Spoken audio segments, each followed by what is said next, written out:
ఎలక్షన్లు దగ్గర పడుతున్న సంధి కమలం పువ్వు పార్టీ మస్తు జోరు చూపిస్తున్నది. లీడర్లు జనాలలో తిరుక్కుంటా జనాలనే ఉండేటట్టు చూసుకుంటున్నారు. దాంట్లో భాగంగానే ఇలా ఈటెల రాజేందర్ సారు జనాలను పలకరించుకుంటా వాళ్ళతోని సార్ మాట్లాడుతున్నాడు. గా ముచ్చట్లేందో ఓ మాల్క చూసొద్దాం పాలి.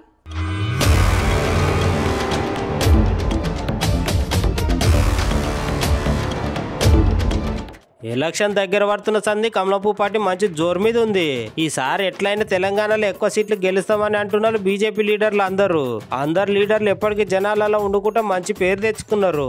ఇయాల సుత ఈటెల రాజేందర్ సార్ ప్రచారం కోసమని పోయి జనాలతోని మాట్లాడుతున్నాడు. సార్ మాటలు మీ రూపాయలు ఇన్నుర్రి.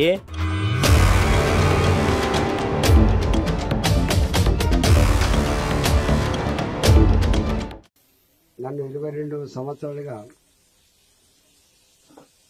ఆనాడు తెలంగాణ ఉద్యమంలో పాల్గొన్న నాయకుడిగా,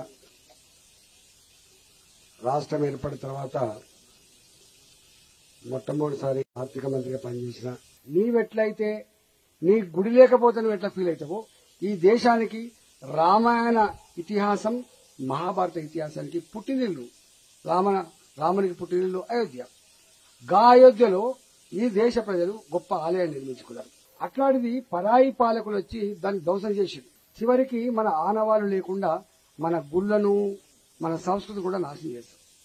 అట్లా విధ్వంసం చేయబడ్డది రామాలయం. 500 ఏళ్ల క్రితం పోయితే ఎప్పుడైనా పట్టించుకున్నాడా? రాజీవ్ గాంధీ గారు పోయి నిజమే ఇక్కడ ఈ అయోధ్యలో రామ మందిరం ఉండే అని చెప్పి శిలాన్యాసం చేసింది తప్ప గుడి కట్టలే. గుర్తుపెట్టుకోండి, అతి తక్కువ కాలంలో నా దేశానికి అరిష్టం కావద్దని, నా దేశం సుభిక్షంగా ఉండాలని రామాయణాన్ని కట్టించి ప్రతి ఇంటికి మీకు అక్షింతలు పంపించింది. ప్రతి గల్లీలో జై శ్రీరామ్ నినాదాలతో మన విశ్వాసాన్ని ప్రకటించుకున్నది మన దేశం. Made in Switzerland, made in Japan తప్ప మేడ్ ఇన్ ఇండియా లేకుండే. కానీ మోడీ గారు వచ్చిన తర్వాత ఇవాళ మొత్తం ఎలక్ట్రానిక్ వస్తువుల ఉత్పత్తిలో నంబర్ 2 స్థాయికి ఎదిగిన దేశం భారతదేశం. గుర్తుపెట్టుకోండి.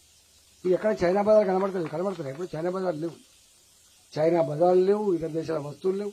అన్ని made in India, make in India తప్ప ఇంకోట్లేదు. అబ్దుల్ కలాం పోతే ఎంత అవమానపరిచిన చూసినా, బూట్లు ఇడిపించి, కోట్లు ఇడిపించి ఎయిర్పోర్ట్ లో చెక్ చేస్తా అంటే మనం నిరసన చెప్పిన ఈజ్ అవర్ ప్రెసిడెంట్ అని. కానీ వాళ్ళు పట్టించుకోలేదు. వాళ్ళు గట్లాంటి అమెరికా మోడీ గారు మీరు ఎప్పుడు వస్తారు మా దేశానికి?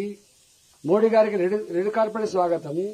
మోడీ గారు ఆ ప్రెసిడెంట్ తో సమానంగా చేతిలో చేసి భుజమే చేయగలిగే స్థాయికి రావడం, వాళ్ళ పార్లమెంట్ లో వాళ్ళ సెనేట్ లో ఇవాళ మోడీ గారిని మాట్లాడుతుంటే 10 నిమిషాలు లేచి సప్పట్లు కొట్టి జై మోడీ అనే పరిస్థితి ఎందుకు వచ్చిందో ఒకసారి అర్థం చేసుకోండి.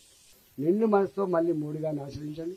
నేను కూడా 22 ఏళ్లుగా చూసింది విన్నాను కాబట్టి నన్ను కూడా ఆశ్రయించి ఈ నియోజకవర్గ అభివృద్ధికి ఏమైనా చేస్తే గీస్తే మేం చేయాల్సింది ఎవరు చేయరు. ఇలా బీఆర్ఎస్ కోట్ వేసినట్టు ఏమైపోతారు?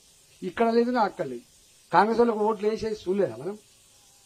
రాహుల్ గాంధీ ప్రధానమంత్రి అవుతారా? మళ్ళా యూపీలోనే ఓడిపోతే గిట్ వచ్చి పోటీ చేస్తారు. వాళ్ళు వట్టిగా డబ్బల గురకలాలు వేసినట్టు మాటలు చెప్తారు తప్ప కాంగ్రెస్ పార్టీతో అయ్యేదేమి లేదు. అది ఇక్కడ ఒక కర్ణాటక ఇక్కడ మిలుకు వంటాం తప్ప ఎక్కడ లేదు. కాబట్టి దయచేసి మనం అప్రమత్తంగా ఉండాలి.